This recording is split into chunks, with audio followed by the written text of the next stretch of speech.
क्या है लैंगिक या यौनिक हिंसा किसे कहते हैं? यानी जब किसी जेंडर या लिंग विशेष को टारगेट करके कोई अपराध किया जाता है या फिर उसके साथ दुर्व्यवहार किया जाता है, उसे क्या कहते हैं? लैंगिक हिंसा। क्या कहते हैं? लैंगिक हिंसा।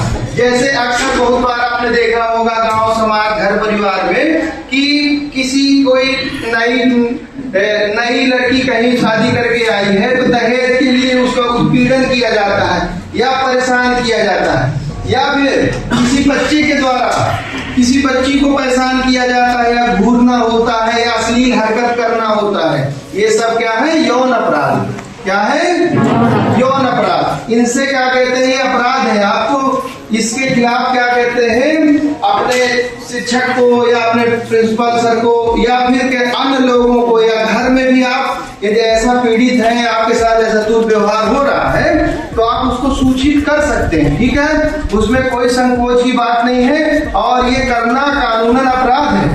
किसी को परेशान करना या किसी की अश्लील फोटो वीडियो बनाना और क्या कहते हैं घूरना, किसी व्यक्ति के अश्लील साहित्य का संग्रह करना, डरा धमका के दुर्व्यवहार करना या बलात्कार या जिसे रेप कहते हैं, ये सब क्या है? यौन हिंसा है। क्या है? हाँ, इनके खिलाफ बहुत एक पॉक्सो एक्ट होता है। क्या होता है?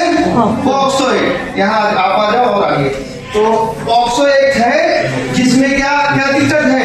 ये बाल संरक्षण के लिए बहुत एक अधिनियम आया था 2012 में, जिसे लैंगिक या आधुनिक यौनिक अपराधों का संरक्षण अधिनियम 2012 कहते। और इसके तहत आप बहुत सारी चीजों से बच सकते हैं, अपने आप को बचा सकते हैं, डरने की कोई बात नहीं। कोई यदि आपके साथ दुर्व्यवहार करता है, आपको परेशान करता है या छेड़छाड़ करता है तो ये सब किसमें आएंगे?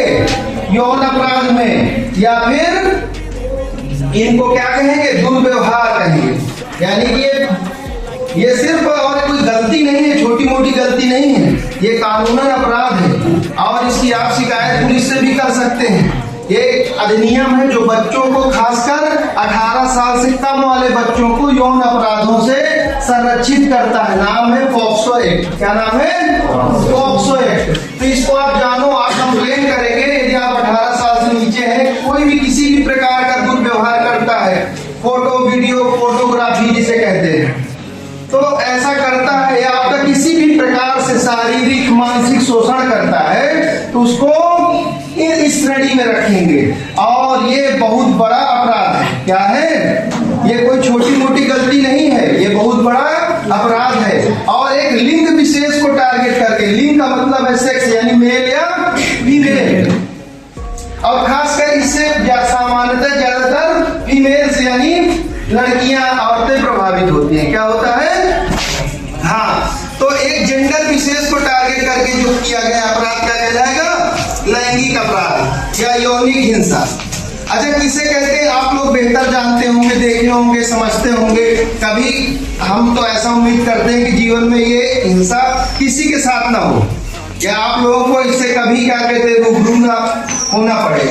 हाँ, यदि ऐसा लगता है कि मेरा कोई शारीरिक या मानसिक शोषण कर रहा है तो आप इसको अपने बड़ों से घर में या पुलिस में या चाइल्ड हेल्पलाइन भी आती है या उमंग हेल्पलाइन में। हाँ, अब ये जो उमंग कार्यक्रम के तहत हम अपने माध्यम से आप लोगों को जो शिक्षित कर रहे हैं, तो ये उमंग कार्यक्रम का मुख्य उद्देश्य जानते हैं क्या है?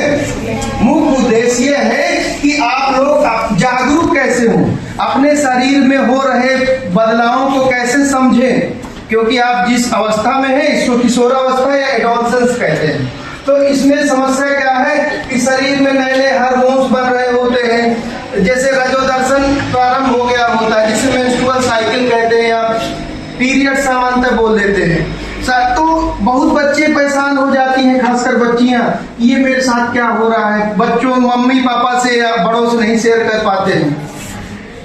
ये सबके जीवन में सामान्य घटनाएं होती हैं और इसे हमें शर्म नहीं करना है। इनसे हमें कैसे अपने आप को सुरक्षित रखें और क्योंकि जीवन के लिए ये भी सब चीजें जरूरी है, यानी कि अपने आप को बचाएं और क्या कहते हैं अपने आप को शिक्षित करें। इसीलिए सरकार या प्रशासन चाह रहा है कि शिक्षा, सेक्स एजुकेशन यानी यौन शिक्षा के बारे में बताएं, जिससे बच्चे जागरूक हो और अपने शरीर में, अपने समाज में हो रहे बदलावों को समझे और एक बेहतर भविष्य बना सके। जिससे क्या मेन आपको क्या समस्या आती है कि बहुत बार समझ ही नहीं आता कि क्या करें। और यह जो पॉक्सो एक्ट बताए ना, जिसे लैंगिक यौनिक अपराधों का संरक्षण अधिनियम 2012 में कहा गया था, तो ये वाला जो यौनिक एक्ट आया है, यानी जिसे पॉक्सो एक्ट कहते हैं। क्या कहते हैं? POCSO act 2012। ये 2 की उम्र के बच्चों को संरक्षित करता है, यानी यौन अपराधों से बचाता है। यानी सर पुलिस से आप शिकायत करेंगे, तुरंत उसको अरेस्ट करके जेल भेज दिया जाएगा। और किसी के साथ किसी ने जबरदस्ती कुछ भी किया है तो उसको क्या कहते हैं, यहाँ तक उम्र कैद की भी सजा, यहाँ तक डेथ पेनाल्टी अर्थात फांसी की सजा भी। आपने न्यूज़पेपरों में अक्सर पढ़ा होगा कितने लोगों ने एक बालिका के साथ जो जिसकी उम्र 15 साल थी या 18 साल से कम थी रेप किए। तो कहने का मतलब ये है कि ये हमारे समाज की बहुत बड़ी बुराई है। इससे कोई आपको परेशान कर रहे, ये चीज कंडीशन आए ना, उसके पहले ही आपको लगे कि मुझे खतरा है या मुझे कोई छेड़ रहा है या गलत निगाहों से देख रहा है, तो आप इसे अपने घर में बोल सकते हैं, समझा भी सकते हैं। ठीक है, तो ये पॉक्सो एक्ट 2012 में आया था और इसे आप नाम तो सुने ही होंगे, बहुत लोग नाम सुने होंगे ना। तो ये बाल अपराधों को से बचाने के लिए सरकार ये एक्ट या अधिनियम लाई।